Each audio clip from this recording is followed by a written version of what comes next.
Hello everyone and welcome to blackboard.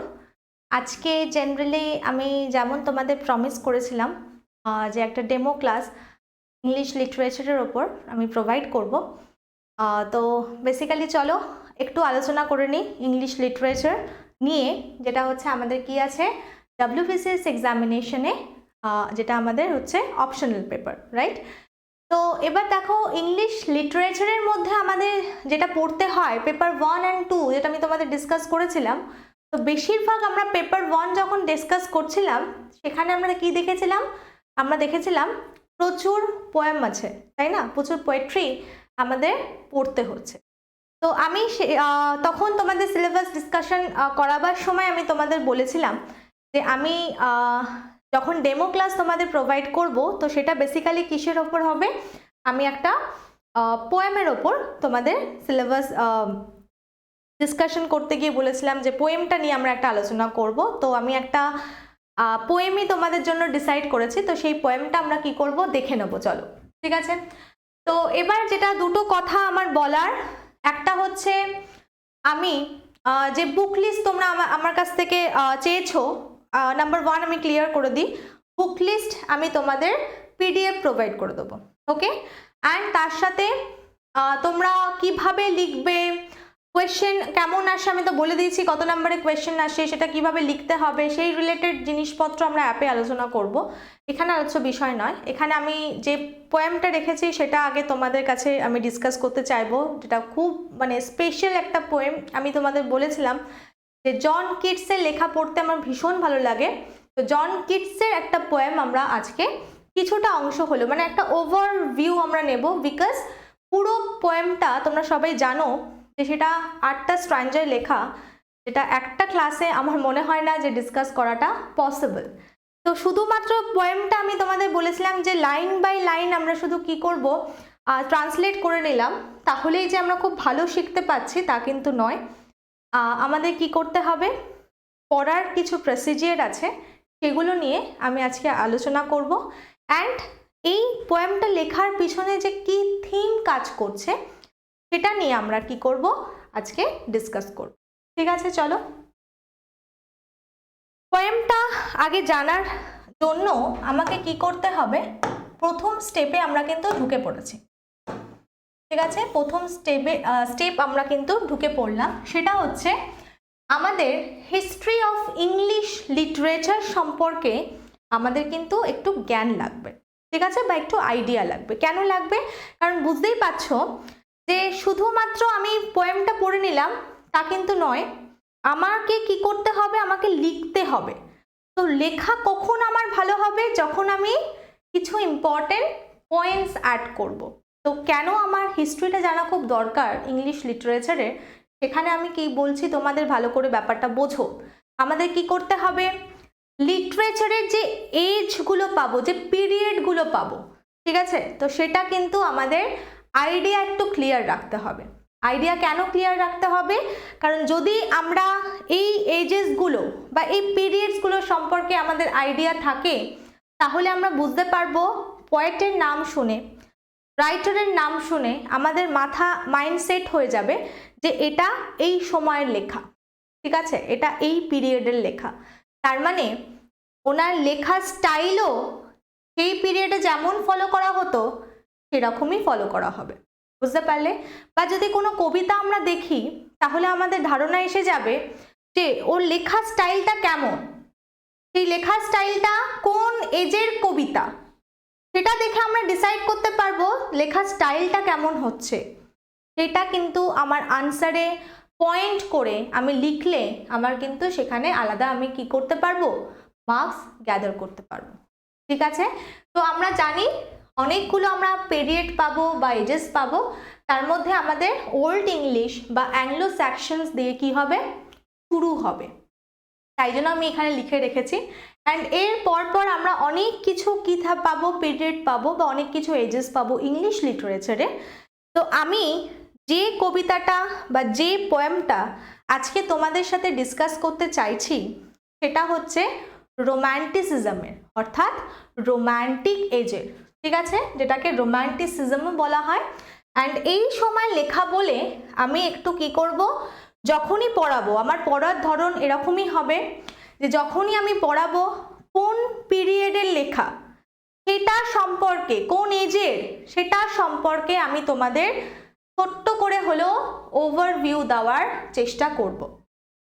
বোঝাতে পারলাম? এখানেও সেটাই হবে, যেহেতু আমরা জানি John Keats romantic poet, we know that, and তিনি কি সেকেন্ড জেনারেশনের পোয়েট। ঠিক আছে, বোঝাতে পারলাম? তো এখানে দেখো রোম্যান্টিসিজমে আমরা first generation and second generation পাই বা লেট রোম্যান্টিক এজ পাই। তো সেই অনুযায়ী আমরা পোয়েটদেরও এরকম ভাগ করে নিই। কিসে ভাগ করে নিই? First generation and second generation. ঠিক আছে, তো পোয়েটদের নামের কথা তো আসবই। And ode to a nightingale written by John Keats, তিনিও কিন্তু সেকেন্ড জেনারেশনের কি ছিলেন? সেকেন্ড জেনারেশনের পোয়েট ছিলেন। তো এখানে আমি নামগুলো লেখার আগে আমি চাইবো একটু রোম্যান্টিসিজমের ব্যাপারে তোমাদের একটা প্লট তৈরি করে দিই, যাতে তোমরা একটু ধারণা নিতে পারো যে কিভাবে আমাকে পড়তে হবে। তো সেটা যদি একটু আইডিয়া তোমাদের এসে যায় তাহলে দেখবে ইংলিশ লিটারেচার পড়তে ভীষণ মজা লাগবে।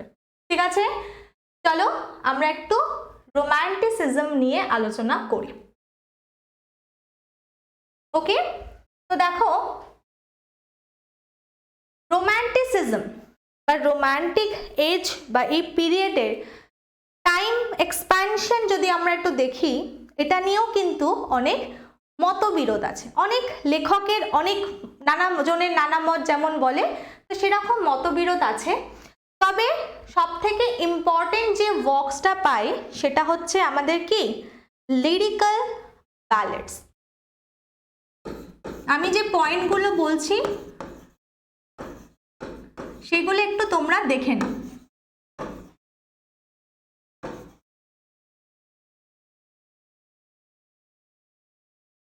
এই লিরিক্যাল ব্যালেডসটা খুব ইম্পর্টেন্ট। এটা যখন আবিষ্কার হয়েছিল বা পাবলিশ করা হয়েছিল, এবং যার আবিষ্কারক হিসাবে, লিরিক্যাল ব্যালেডসের আবিষ্কারক হিসাবে আমরা দুজনের নাম পাবো, উইলিয়াম ওয়ার্ডসওয়ার্থ অ্যান্ড আমরা কাকে পাবো? কোলরিজ, অর্থাৎ স্যামুয়েল টেলর কোলরিজের নাম পাবো। এনাদের দুজনের অবদানে আমরা কি পাবো? Lyrical ballads. Got my point? And lyrical ballads যখন পাবলিশ হয়েছিল সেই সময়কাল থেকে মনে করা হয় রোম্যান্টিসিজম এসছিল ইংলিশ লিটারেচারে, এটা মনে করা হয়। বাট তোমরা একটু ভেবে দেখো, যেমন আমরা হিস্ট্রিতে পড়েছি যে আজকে সকালবেলা ঘুম থেকে উঠলাম অ্যান্ড আমার এই এজটা শুরু হয়ে গেল বা এই টাইম পিরিয়ডটা শুরু হয়ে গেল, কখনো হয় না, তাই না? তো আমরা দেখব রোম্যান্টিসিজমের বীজ, রোম্যান্টিক এজের বীজ অনেক আগে থেকেই বোনা শুরু হয়ে গেছিল।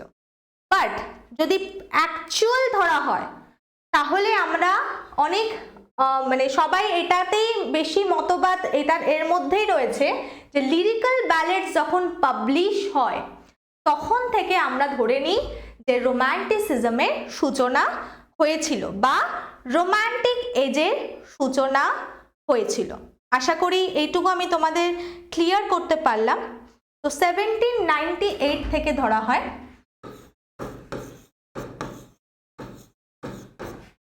যে রোম্যান্টিসিজম শুরু হয়েছিল। এবার দেখো রোম্যান্টিসিজম তো শুরু হয়ে গেল, বাট এটা শেষ কবে হয়েছিল বা এটা সঙ্গে সঙ্গে শেষ হয়ে গেছিল এরকম কেউ বলতে পারে না। কেউ 1837 বলে, মানে 1837 এডি বলে, কেউ 50 বলে, কেউ 90 বলে।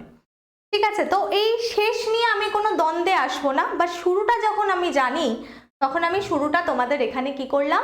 মেনশন করে দিলাম। কিন্তু এক একটা বইতে এক এক রকম, কিন্তু রোম্যান্টিসিজম কবে শেষ হলো, এজটা কবে শেষ হলো, সেরকম নিয়ে কিন্তু অনেক রকম তোমরা কনফ্লিক্ট বা মতবিরোধ পাবে।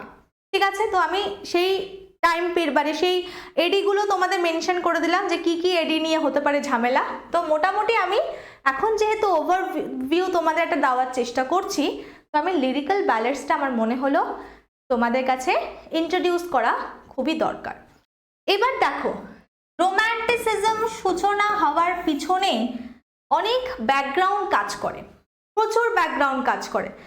যেমন যদি আমি সব থেকে বেস্ট ধরি তাহলে আমি ধরবো ইন্ডাস্ট্রিয়ালাইজেশন, ঠিক আছে, কলকারখানার উদ্ভব অ্যান্ড এনলাইটমেন্ট, ঠিক আছে, এবং রেভলিউশন যখন হলো, ইন্ডাস্ট্রিয়াল রেভলিউশন যখন হলো, যখন এনলাইটমেন্ট এলো, তখন কি হলো, মানুষের সমস্ত কিছুর ওপর ছাপ ফেলছিল মানুষের। আমি তোমাদের হিস্ট্রিতেও বলেছিলাম, একটু হিস্ট্রির সাথে আমাদের হিস্ট্রি এজের সাথে লিটারেচার এজ আমাদের কিন্তু ট্যালি করে করে এখানে পড়তে হবে। সেই সময় হিস্ট্রিতে কি হচ্ছিল, ফ্রেঞ্চ রেভলিউশন দেখেছি, ঠিক আছে, আমেরিকান ইন্ডিপেন্ডেন্স দেখেছি। তো সেগুলো দেখো কত সুন্দরভাবে লিটারেচারের ওপরও প্রভাব ফেলছিল, বোঝাতে পারলাম। অ্যান্ড সেখানে কি হচ্ছিল দেখো, যখনই কলকারখানার উদ্ভব হবে, ইন্ডাস্ট্রিয়াল রেভলিউশন হবে, তখনই গ্রাম ছেড়ে শহরে জনসংখ্যা বৃদ্ধি পাবে, কাজের আশায় অবভিয়াসলি। অ্যান্ড তখন কি হবে, তুমি একটা ছোট্ট ঘরে যেখানে 4 জন কেপেবল থাকার জন্য সেখানে যদি 100 জন এসে থাকো, তখন একটা ঘিঞ্জি পরিবেশ তৈরি হবে। সেখানেও তাই হয়েছিল।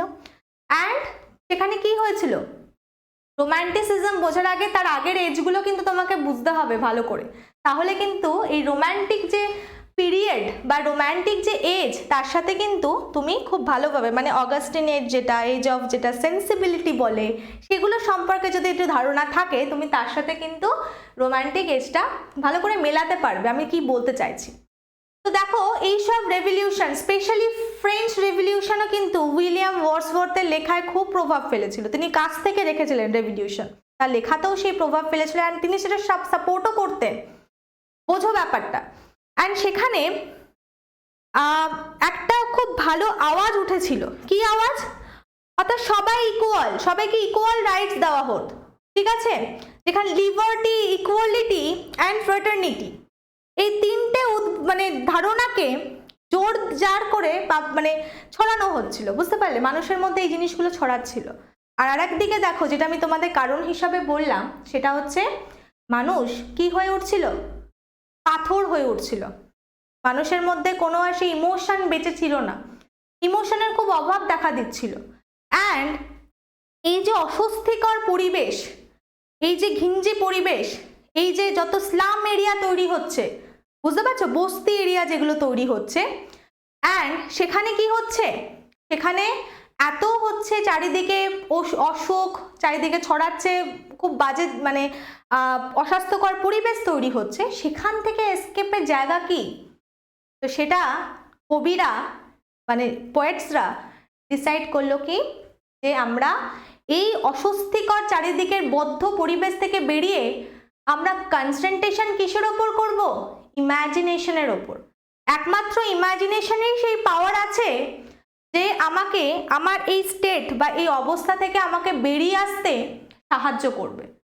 তাহলে আমরা কিন্তু রোম্যান্টিসিজমের একটা খুব ভালো পয়েন্ট পেয়ে গেলাম, যে রোম্যান্টিক এজে যে পোয়েট্রিগুলো বা যে পোয়েমগুলো লেখা হতো, তার স্ট্রাকচার কি ছিল, কিসের ওপর বেস করে লেখা হতো। 1 নম্বর পেলাম ইমাজিনেশন, ঠিক আছে, কি পেলাম,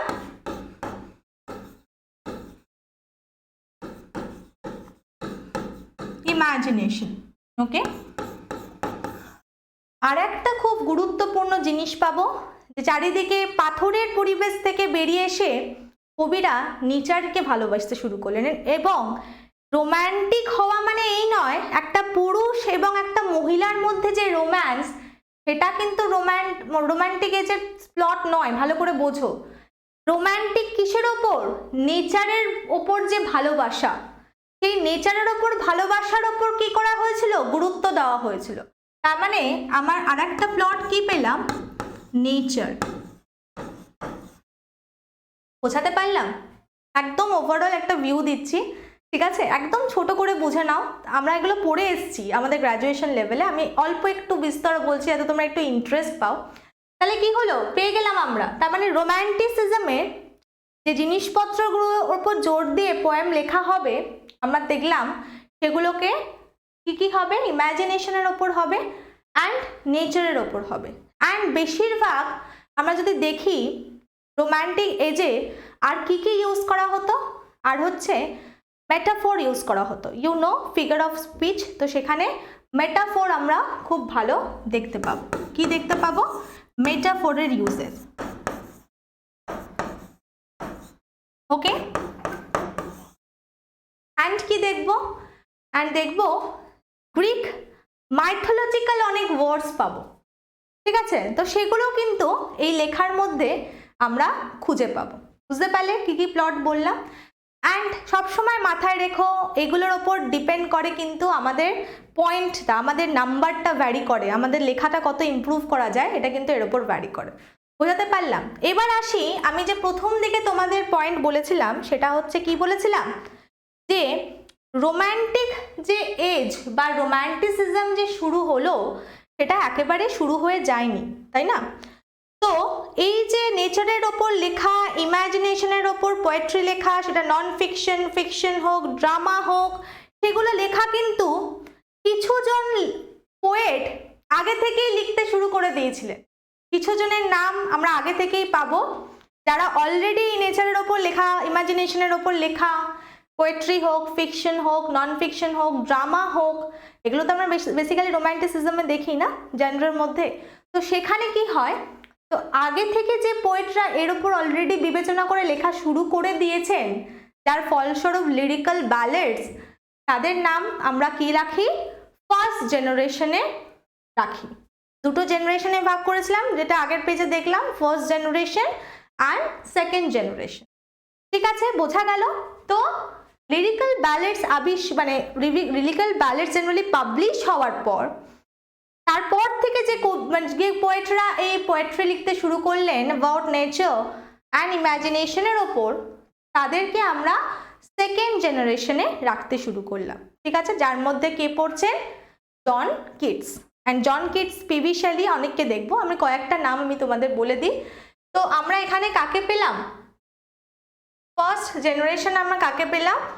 উইলিয়াম ওয়ার্ডসওয়ার্থ। ঠিক আছে, কাকে পেলাম?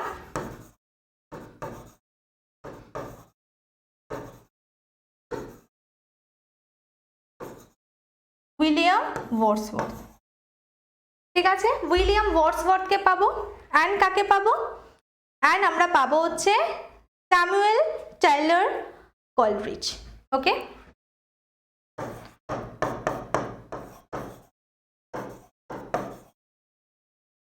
ঠিক আছে, কলব্রিজকে পাবো। তো মোটামুটি আমি দুজনের নাম বললাম, সব থেকে ইম্পর্টেন্ট যার কথা না বললেই নয় তিনি হচ্ছেন উইলিয়াম ব্লেক। উইলিয়াম ব্লেককেও পাবো। আমি তার নাম সবার আগে রাখা উচিত ছিল, কি রাখতাম? William Blake. ঠিক আছে, উইলিয়াম ব্লেকের নাম আমার আগে রাখা উচিত ছিল ফার্স্ট জেনারেশন পোয়েটের মধ্যে। অ্যান্ড সেকেন্ড জেনারেশনের মধ্যে আমি কি বললাম? আমি বললাম সব থেকে আজকে যাকে আমরা নিয়ে আলোচনা করব তিনি হলেন John Keats. Okay, John Keats,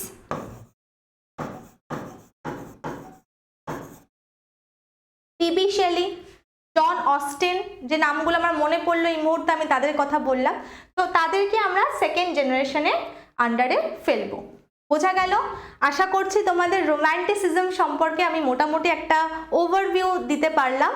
and চলো আমরা আজকে আলোচনা করব আমাদের সেকেন্ড জেনারেশনের যিনি পোয়েট আছেন, অনেকেই আছেন, জন অস্টিন আছেন, পিবি শেলি আছেন, অ্যান্ড জন কিটস সম্পর্কে আজকে স্পেশালি আমরা আলোচনা করব, বিকজ আমরা যে পোয়েমটা চুজ করেছি that is called ode to a nightingale. Okay, চলো দেখো, এটা হচ্ছে আমাদের আজকে poem ode to a nightingale, যেটা লিখেছেন কে? John Keats. ঠিক আছে, চলো।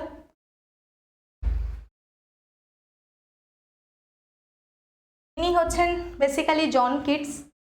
ঠিক আছে, তো জন কিটসের যদি আমরা দেখি উনি কত সালে জন্মেছিলেন, তাহলে আমরা সাল হিসাবে কি লিখতে পারি? 1795।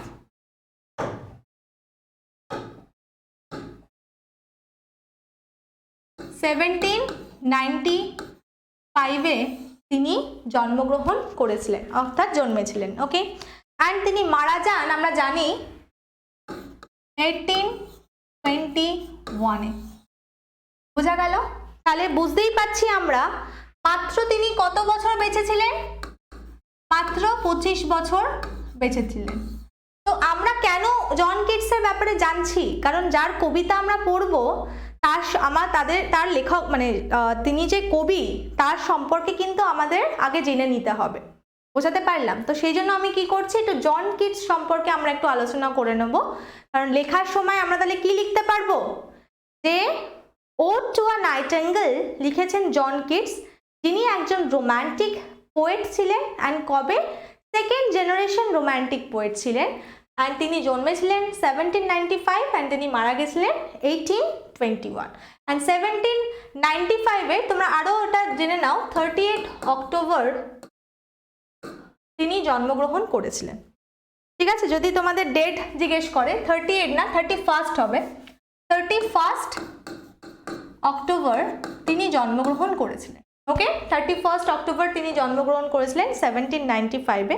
অ্যান্ড সত্যি তিনি একটা মানে কি বলবো ক্লাসিক পোয়েট ছিলেন। তার লেখা মানে মনে করা হয় তিনি যখন লেখা শুরু করেন না, প্রথম দিকে তার যে লেখাগুলো সেগুলোকে প্রথমে কেউ গুরুত্ব দেয়নি, মানে ভ্যালুটাই কেউ বোঝেনি। এখন যেমন আমাদের পরিস্থিতি হয়, আমরা যে পোয়েম পড়ি সেটা মানে আমাদের কাছে ঠিকঠাক পৌঁছায় না। কেন? কারণ আমরা সেটা এনজয় করি না, পোয়েটের পয়েন্ট অফ ভিউ থেকে আমরা ভাবার চেষ্টা করি না। তার জন্য কিন্তু আমাদের যে অবস্থাটা এখন হয় সেটাই কিন্তু তখন জন কিটসে এত গভীরত্ব লেখার মধ্যে সেটা কিন্তু তার প্রথম জীবনের লেখা দিয়ে কেউ বুঝতে পারেনি। তো একটু তোমাদের সাথে আলোচনা করি যে জন কিটস ইনি কিন্তু প্রথম জীবনে মেডিকেল একটা স্টুডেন্ট ছিলেন, কারণ তার মানে ইচ্ছা কী ছিল, তিনি একজন সার্জন হবেন। বোঝা গেল? অ্যান্ড এটা মনে করা হয় যে তিনি এই মেডিকেলের পড়াশোনা করতে করতে একদম মাঝখানে এসে তার মনে পড়ে যে আমার মেডিকেলের পড়াশোনা না আমার জন্য নয়, ঠিক আছে, আমি এর থেকে বেরিয়ে লিটারেচারের জগতে কিছু করতে চাই। বুঝতে পারলে? তো দেখো তার হঠাৎ করে জীবনে এরকম টার্নিং পয়েন্ট যে তিনি ভাবছেন যে আমাকে কি করতে হবে, আমি লিটারেচারের উপর কিছু করতে চাই। তো সবসময় এটা থেকে এটাও আমরা জীবনে শিক্ষা নিতে পারি যে আমাদের যেটা ইচ্ছা, যেটা চাহিদা, সেটার উপর ফোকাস করা উচিত, তাহলে কিন্তু আমরা সাকসেস পাবো লাইফে, তাই না?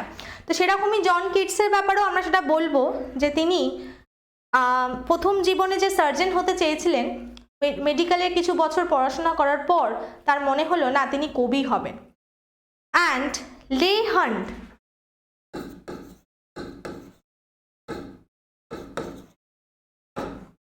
নামে তার একটা বন্ধুকে তিনি পেয়েছিলেন। জীবনে তো সব বন্ধুই তো মানে কি বলবো যে সবাই যে ভালো বন্ধু হয় জীবনে তা কিন্তু নয়, কিন্তু কবির জীবনে লে হান্ট তার প্রথম যে বন্ধু, তিনি কিন্তু তাকে খুব উৎসাহ প্রেরণ করেছিলেন, তাকে খুব মানে প্রেরিত করেছিলেন যে হ্যাঁ তুমি লিটারেচার নিয়ে এগো, তুমি পোয়েট হও, তোমার লেখা উচিত, তোমার যখন ইচ্ছা। প্রথম জীবন থেকে কিন্তু লে হান্ট মানে হান্ট তার বন্ধু তাকে কিন্তু সাপোর্ট করে এসছে। তো এবার একটু ভালো করে ভেবে দেখো, জন কিটস স্পেশালি মানে তার লাইফটা খুব মিজারেবল ছিল। আমি প্রথম দিনও তোমাদের বলেছিলাম যে তিনি মাত্র 3-4 বছর হয়তো তার বয়স হবে, 4-5 বছর হার্ডলি, তার বাবা মারা যায়। ওকে, অ্যান্ড বাবা মারা যাওয়ার পরে মা সেকেন্ড ম্যারেজ করে, অ্যান্ড তারপর দেখবো টিউবারকুলোসিসে মাও মারা যান যখন তার 15 বছর বয়স। বুঝতে পারছো? তারপর 15 বছরটা এমন কিছু কিন্তু নয়, ভালো করে দেখো, 15 বছর বয়সে মাও মারা যান। অ্যান্ড তার সব থেকে কাছের যে ভাই টম, তাকে তিনি খুব ভালোবাসতেন, তার সাথে সমস্ত কিছু শেয়ার করতেন, তিনিও হচ্ছেন মারা যান টিউবারকুলোসিস। বুঝতে পারলে? একটা খুব ট্র্যাজেডিক ব্যাপার এবং খুব ট্র্যাজেডি তার লাইফে। এবং দেখো এত বাজেভাবে পরিস্থিতি, এবং কিছুদিন পরে তিনি জানতে পারেন যে তিনি নিজেই টিউবারকুলোসিসে আক্রান্ত। বুঝতে পারছো? মানে একটা মানে ধাক্কা যেতে না যেতে আর একটা ধাক্কা এসে উপস্থিত। তো এইরকম তার লাইফ ছিল। 25 বছর বয়সে মোটামুটি তিনি অনেক কিছু দেখেছেন। এবার মনে করা হয় মানে কি বলবো যে শেক্সপিয়ারের সাথে তাকে তুলনা করা হতো। কেন? কারণ তিনি যদি আরটু বেশি বছর বাঁচতেন না, তার অনেক কিছু লেখা আমরা পড়তে পারতাম, কারণ এই মানে এইটুকু শর্ট পিরিয়ড অফ টাইমে তিনি এত কিছু আমাদের লেখা দিয়েছেন। তার থেকে যদি আরো বেশি বছর তিনি বাঁচতেন, আমরা অনেক আরো ভালো জিনিস পড়তে পারতাম। ঠিক আছে, তো এবার দেখো কি হলো, যে ফ্যামিলিগত এত প্রবলেম, অ্যান্ড তিনি যখন লিখতে নিজেকে শুরু করলেন অ্যান্ড তার লেখাগুলো পাবলিশ করতে, লে হান্টের নামটা আমি এই জন্যই লিখলাম যে তিনি খুব হেল্প করেছেন তাকে তার লেখাগুলো পাবলিশ করাতে। ঠিক আছে, অ্যান্ড এটা সব থেকে গুড সাইন যে তার লেখা মানে কম্পোজ করা অ্যান্ড তার পাবলিশ হওয়া মধ্যে কিন্তু কোনো এজ গ্যাপ নেই, মানে কোনো ইয়ার গ্যাপ নেই। তিনি কিন্তু খুব তাড়াতাড়ি লিখতে পারতেন অ্যান্ড সেগুলো পাবলিশও হয়ে যেত। এই জিনিসটা খুব ভালো, তাই জন্য মনে করা হয় তিনি আরও অনেক লিটারেরি ওয়ার্ক তিনি আমাদের, তার পিস অফ ওয়ার্ক আমাদের দিতে পারতেন, বা ইংলিশ লিটারেচারে তার আরও গুরুত্বপূর্ণ প্রভাব থাকত। তো যেমন হয়, প্রথম জীবনে তিনি লিখতে শুরু করলেন তার প্রথম লেখা, অ্যান্ড তিনি এটা মনে করা হয় যে তার বন্ধু, যেমন বললাম যে তিনি হেল্প করেছিলেন তার লেখাগুলো পাবলিশ করতে। তো তিনি প্রথম জীবনে কিছু জিনিসপত্র লিখেছিলেন, তার মধ্যে আমরা অন ডেথ এখানে লিখছি আমি।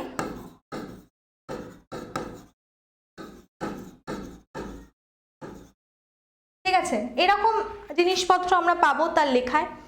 এই জিনিসপত্রগুলো যখন তিনি লিখেছেন তখন কিন্তু তিনি অনেক ক্রিটিসাইজ হয়েছেন, অনেক ক্রিটিক তাকে কি করেছে, অনেক সমালোচনা করেছেন তার এই লেখাগুলো নিয়ে। প্রথম জীবনের লেখা আমি এই দুটো মেনশন করলাম, আরও লিখেছিলেন, তার মধ্যে আপাতত আমার এই দুটো মনে আসছে তাই লিখলাম। তো বেসিক্যালি তার লেখা নিয়ে কি হয়েছে, অনেক সমালোচনার সম্মুখীন তাকে হতে হয়েছে, কারণ অনেক ক্রিটিক্স এগুলো নিয়ে প্রচুর পরিমাণে হচ্ছে তার মানে মজা উড়িয়েছেন যে তিনি লিখতে পারেন না, যে চাইল্ডিশ লেখা, তার লেখার মধ্যে ডেপথ নেই।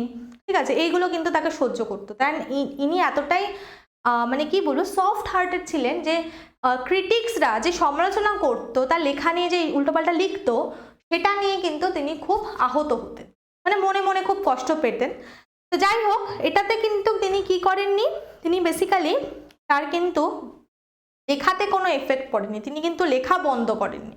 তো মোটামুটি আমরা দেখব 1818 সালে, 21-এ তো তিনি মারা গেছেন, 1818 সালে আমরা দেখব আবার তিনি লিখতে শুরু করেন আর তার লেখা পাবলিশ করেন। ঠিক আছে, তার মধ্যে আমরা কি পাবো, এন্টিমিয়ানের নাম পাবো, আমরা সবাই জানি।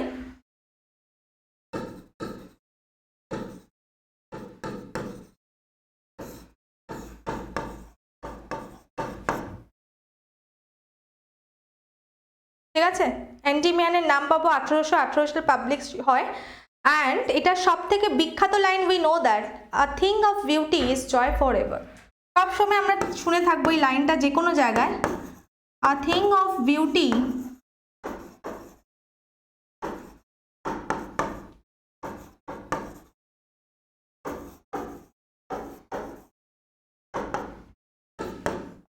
এই লাইনটা এত বিখ্যাত লাইন, তোমরা যে কোনো জায়গায় শুনে থাকবে, অ্যান্ড সেটা এন্ডিমিয়ানের একটা লেখার লাইন। ঠিক আছে, তিনি যে এন্ডিমিয়ান পাবলিশ করেছিলেন 1818-তে, তো তার দেখো পিস অফ ওয়ার্কগুলো তিনি মানে খুব কি বলবো, আনফর্চুনেটলি তিনি মারা যাওয়ার পরে এগুলো স্বীকৃতি পায়, এর লেখার যে ভ্যালু সেটা সবাই জানতে পারে। ম্যাথিউ আর্নল্ড থেকে শুরু করে, মানে এনার লেখা যে এত ভালো, ভালো করে বোঝো যে ম্যাথিউ আর্নল্ড বা আমি যে বললাম যে জন মিল্টন পর্যন্ত তার লেখাকে কিন্তু মানে বা তাকে ভালো করে চিনেছিলেন, পরে তারা বুঝেছিলেন এনার মাহাত্ম্যটা। ইভেন সব থেকে ভালো বুঝেছেন আমি তোমাদের বলবো পিবি শেলি, ভীষণ ভালো এনার কাজকে তিনি কিন্তু ভালো বুঝেছিলেন। আর তিনি কি লিখতে চাইছেন তার ডেপথ, বললাম না লেখার ডেপথ, পিবি শেলি ভালো বুঝতে পেরেছিলেন। তিনি এনাকে বলেছিলেন যে আপনি আমার কাছে এসে থাকতে পারেন, কারণ ওনার তো বেসিক্যালি তখন শরীর খারাপ, তোমাদের বললাম টিউবারকুলোসিসে তিনি ভুগছেন। তো মোটামুটি দেখো 1818-তেই দেখবো বেসিক্যালি 1818 বা 19-ই আমরা দেখবো তার মানে ভাই মারা যান। বুঝতে পারছো তো, মেন্টালি স্টেট কিন্তু তার খুব ভালো নয়, মেন্টাল স্টেট খুব বাজে। অ্যান্ড তারপরে আবার দেখবো যে এই সময়কালের পরে তার জীবনে ফেনি ব্রাউন, আমরা জানি ফেনি ব্রাউন তার জীবনে আসবেন গার্লফ্রেন্ড হিসাবে।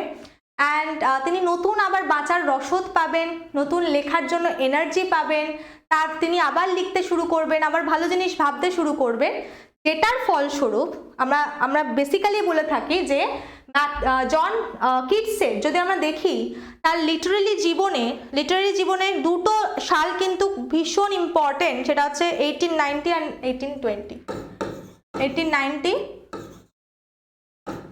অ্যান্ড 1820, যার মধ্যে আমরা কি পাবো, ওড টু আ নাইটিঙ্গেল, ঠিক আছে, ওড টু আ নাইটিঙ্গেল পাবো।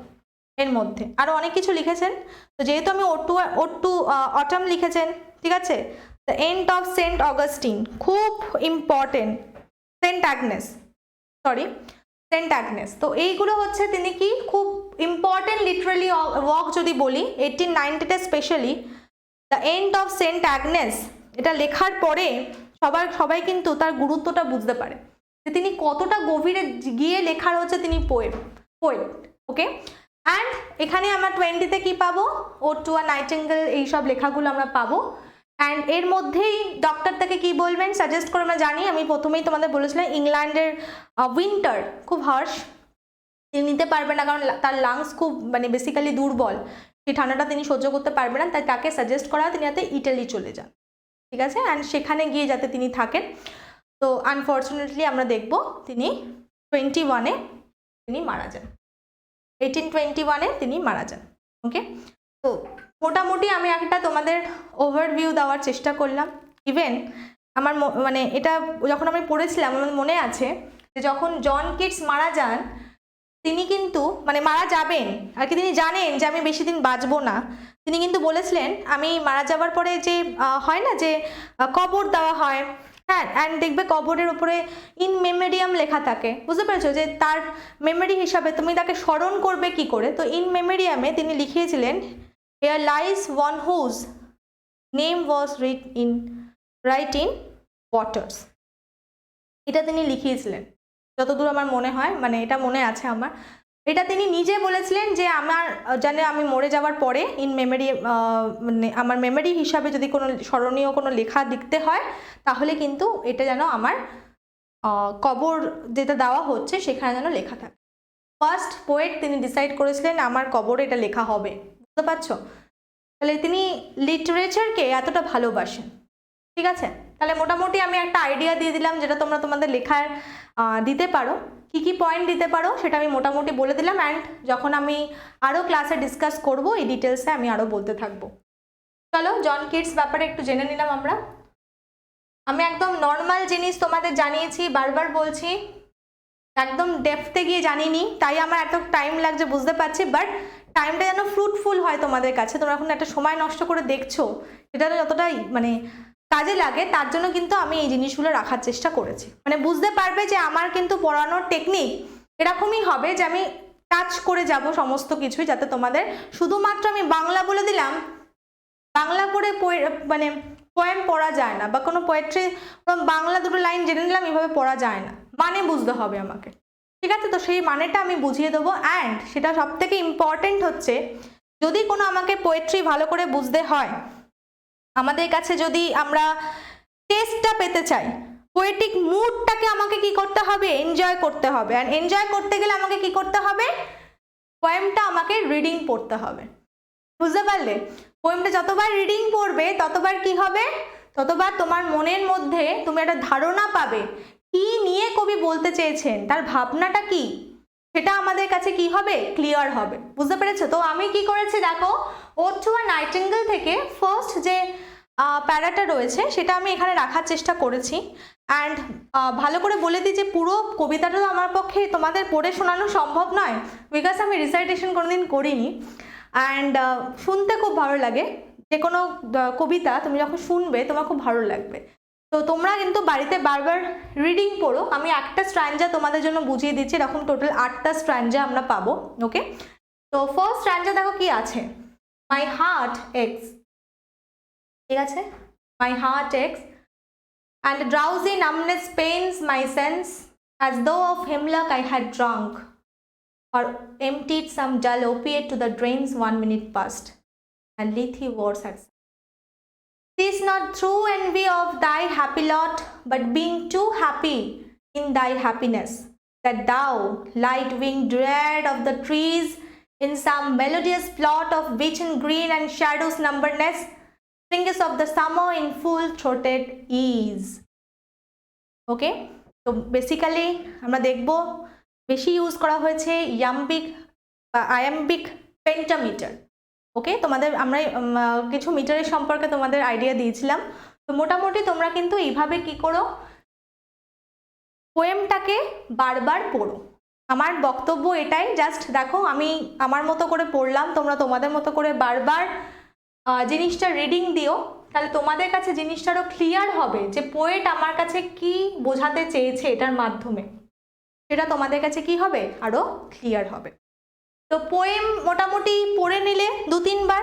এবার আমার কাজ কি হবে, যখনই পুরো জিনিসটা আমি পড়বো না, তখনই আমার কাছে ক্লিয়ার হয়ে গেল যে ওড বেসিক্যালি কি আমরা আসছি, আমরা জানি এটা কি পোয়েটিক একটা সং, কোনো পার্টিকুলার থিম বা কোনো পার্টিকুলার পার্সনকে নিয়ে কি হয়, ওড লেখা হয়। ঠিক আছে, ওড মানে কি তুমি কাউকে নিয়ে কিছু লিখছো, পোয়েটিক কি সং, এটা বুঝতে পেরেছো? অ্যান্ড কি হচ্ছে, আমরা বারবার যদি কবিতাটা পড়ি আমরা বুঝতে পারলাম এটা নাইটিঙ্গেল অ্যান্ড তার যে থ্রিল্ড সং, সেটা নিয়ে কি হচ্ছে, কবি আমাদের কাছে কিছু বলতে চেয়েছেন।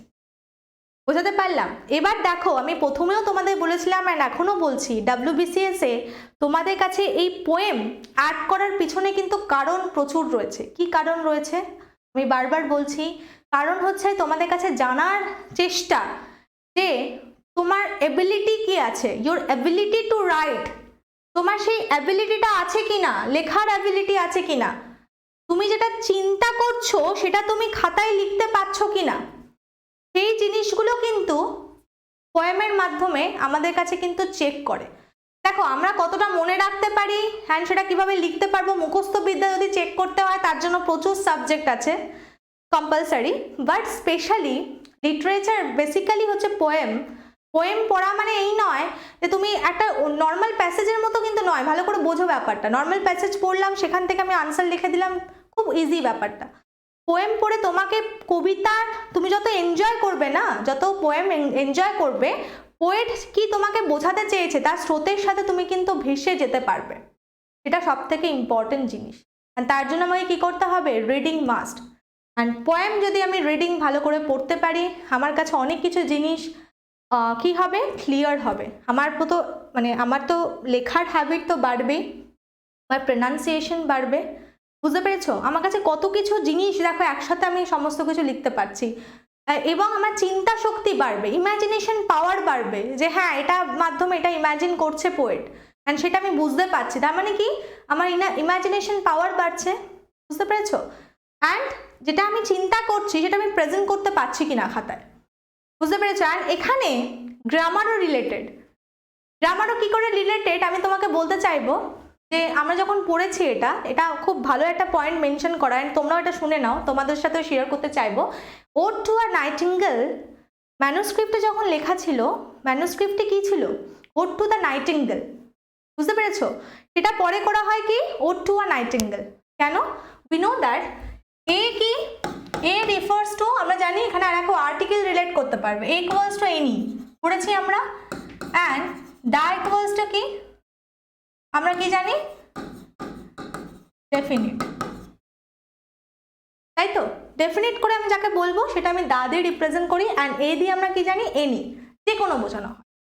এবার দেখো এটা খুব ভালো পয়েন্ট যেটা আমাকে বলা হয়েছিল, যেটা আমি তোমাদের সাথে শেয়ার করতে চাইবো, যে দা যদি নাইটিঙ্গেল হতো তার মানে কি কবি যে পার্টিকুলার নাইটিঙ্গেলকে দেখে কবিতা লিখেছেন তার জন্য তিনি দা ইউজ করেছিলেন, বুঝতে পেরেছো?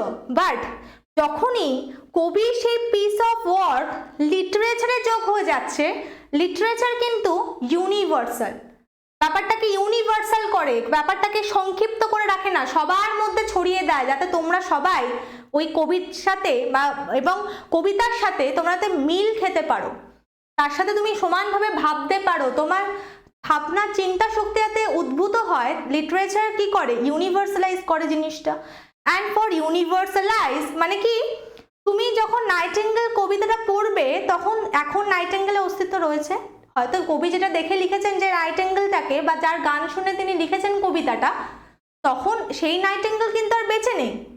কিন্তু নাইটিঙ্গেল প্রজাতির তো পাখি রয়েছে, অ্যান্ড তাকে দেখে যাতে তুমি ইমাজিন করতে পারো, তাহলে ব্যাপারটা কি হবে? ইউনিভার্সাল হবে। ইউনিভার্সালাইজ করার জন্য কি হয়? ডাটা কেটে করে দেওয়া হয়, অ্যান্ড সেটা কি হয়? এখন নামটা কি দেওয়া হয়েছে? Ode to a nightingale. ঠিক আছে, বুঝতে পারলে? তাহলে গ্রামারও রিলেটেড, লিটারেচারের সাথে কত কিছু রিলেটেড আমি কিন্তু তোমাদের একটু একটু করে ওভারভিউ দিলাম। ঠিক আছে, বোঝাতে পারলাম। অ্যান্ড এবার থিমে আসি, একটু থিম নিয়ে আলোচনা করি যে কেন কবিতাটা লেখা হলো। থিমটা শুনে নাও, থিমটাও একটু তোমার একটু ওভারভিউ দিয়ে দিই, কারণ এত ডিটেলস একটা ক্লাসে পড়ানো সম্ভব নয়, তোমরা জানো। থিমটা কি দেখো, ভালো করে বুঝে দেখো। যখন আমি পোয়েটের ইন্ট্রোডাকশন দিলাম, সেখানেই তুমি থিম পেয়ে যাবে। এক হচ্ছে রোম্যান্টিসিজম, আমি বলে দিয়েছি, তার মানে কিসের ওপর বেস করে হবে? Nature and imagination. Okay, and আমি পোয়েটের অবস্থা জানি। পোয়েট যে সময় কবিতাটা লিখেছেন তার অবস্থাটা আমরা জানি। তিনি প্রথমত কি, তার বাবা মারা যান কম বয়সে, 15 বছর বয়সে আবার মা মারা যান, তার যে প্রিয় ভাই ছিলেন তিনি মারা যান, টম, অ্যান্ড তার গার্লফ্রেন্ড ফেনি ব্রাউন তাকে ছেড়ে চলে যান। অনেকে মনে করেন ছেড়ে যান না, তিনি ইচ্ছা করেই তাকে দূরে রাখেন যাতে তার ওই অসুখটা যাতে তারও ক্ষতি না করে, মানে এরকম টাইপের আর কি মনে করা হয়। অনেকে মনে করেন ওনাকে ছেড়ে চলে যান। যাই হোক, এটা নিয়ে আমি কনফ্লিক্টে আসছি না। তো এত কিছুর মধ্যে, এবং তিনি অসুস্থ, চিউবোক্লিয়াসিসে তিনি ভুগছেন, যক্ষা রোগে তিনি আক্রান্ত, লাংসের অবস্থা ভীষণ খারাপ। তো বুঝতেই পারছো চারিদিকে কবির কাছে খুব বাজে মিজারেবল কন্ডিশন। সেই কন্ডিশন থেকে তিনি তো তখনকার পোয়েট, তিনি তো পোয়েট, রাইট? আমাদের হলে বেসিক্যালি আমাদের মন খারাপ হলে আমরা কি করব? আমরা বন্ধুদের সাথে গল্প করব, আমরা যে ভিডিও গেম খেলবো, আমাদের কাছে অনেক অপশান আছে। আমরা ক্যান্ডি ক্রাশ খেলছি, আমরা সিনেমা দেখছি, যেটা ভালো লাগছে আমরা সেগুলো দেখছি, আমরা গান শুনছি। কিন্তু তিনি তো একটা পোয়েট, তার কাছে উপায় কি? তার এই যে তার যে এখন অবস্থা, সেই স্টেট থেকে বেরিয়ে আসার, এক্সকেপ করার উপায় কি? কবিতা লেখা ছাড়া তো কিছু হতে পারে না। তো সেই প্লটে দাঁড়িয়ে তার কিন্তু ওড টু আ নাইটিঙ্গেল লেখা, যেখানে একটা কবির পক্ষে সম্ভব। আমরা বেসিক্যালি একটা কোকিল ডাকলে আমরা শুধু ওই কুটাই শুনতে পারি, রাইট? কাক ডাকলে কাকাটাই বুঝি।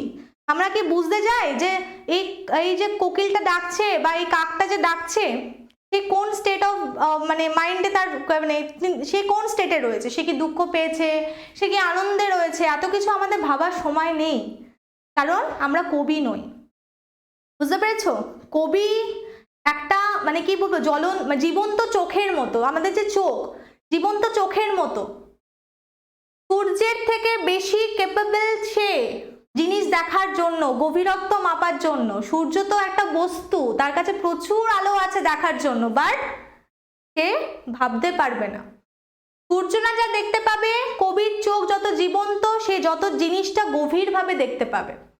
তাই এখানে দেখো কবির চিন্তা শক্তি, ইমাজিনেশন পাওয়ার কতটুকু, যে তিনি কি করেছেন? তিনি বুঝে নিয়েছেন, তিনি ভেবে নিয়েছেন জিনিসটা, যে এই যে নাইটিঙ্গেল যে সুরে, যে সুন্দর সুরে গাইছে, সেখানে তিনি কি করছেন? তিনি কি করেছেন? ওই যে বলে না, সত্যই সুন্দর, truth is beauty and beauty is truth, তারই কথা। তার মানে কি, যতক্ষণ না তুমি সত্যিটাকে এক্সপেরিয়েন্স করছো, ততক্ষণ তুমি তার রসদ বুঝবে না। তো কবি কি করেছেন? তার গানের মধ্যে দিয়ে তিনি একটা আলাদা জগৎ তৈরি করে ফেলেছেন, এবং সেখানে তার নাইটিঙ্গেলের গানের জগতে তিনি চলে যেতে চাইছেন, আলাদা একটা ওয়ার্ল্ড তৈরি করতে চাইছেন, যেখানে এই পেন, জীবনে এত দুঃখ, এত কষ্টর কোনো মানে থাকবে না, সেখান থেকে এসকেপ করে তিনি বেরিয়ে আসতে চাইছেন। একটা ইমাজিনেশন পাওয়ার দিয়ে তার জগৎ তৈরি করে ফেলেছেন, আর সেটা করতে হেল্প কে করেছে? নাইটিঙ্গেল অ্যান্ড তার থ্রিলড মিউজিক। বুঝতে পারলে? যেমন আমাদের ক্ষেত্রেও হয়, আমরা কি করি, আমরা দেখবে যখন রবীন্দ্রসঙ্গীত শুনি তখন কি হয়, তখন আমরা একটা রবীন্দ্রসঙ্গীত যখন শুনি তখন মনে হয় আমরা যে স্টেট, মানে আমাদের মাইন্ডে কি চলতে থাকে, যে আমরা যে পরিস্থিতিতে আছি তার সাথে ওই গানটা খুব কানেক্ট করতে পারি। That is called truth is beauty and beauty is truth. অর্থাৎ ওটা যখন আমি ট্রুথটা যখন আমি ইমাজিন করতে পারছি আর যেটা এক্সপিরিয়েন্স করতে পেরেছি, তখন গানের সাথে আমি খুব ইজিলি কানেক্ট হয়ে যাই বা রিলেট হয়ে যাই এবং গানটা আমাদের প্রিয় হয়ে ওঠে। রবীন্দ্রসঙ্গীত বা যে কোনো সঙ্গীত শুনলে আমাদের মনে হয়, তো সেরকম কবিরও মনে হয়েছে যে নাইটিঙ্গেল সঙের সাথে তিনি ইমাজিনেশন পাওয়ারের মাধ্যমে একটা নতুন জগৎ তৈরি করে ফেলেছেন, যেখানে তিনি কি করছেন, সেই জগতে তিনি এসকেপ করে যেতে চাইছেন।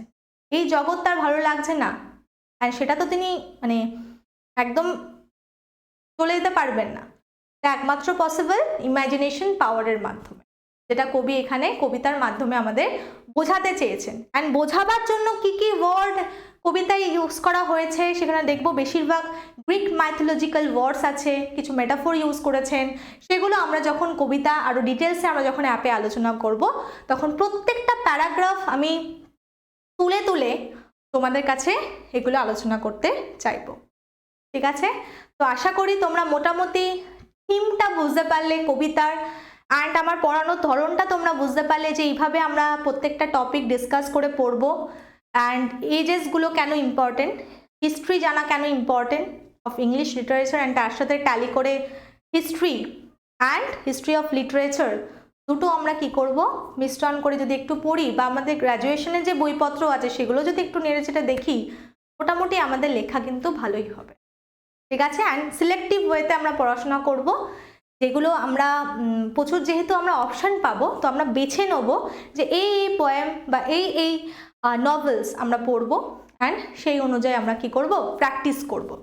অ্যান্ড নোটস তো অবশ্যই ইংলিশে তো তোমাদের কোনো চান্সই নেই যে বাংলায় হবে না ইংলিশে হবে, ইংলিশের নোটস ইংলিশেই হবে। অ্যান্ড বুক লিস্ট আমি তোমাদের PDF প্রোভাইড করে দেবো, not to worry about that. তো আশা করি এই সেশনটা তোমাদের ভালো লাগলো। তো that's all for today, and have a good day.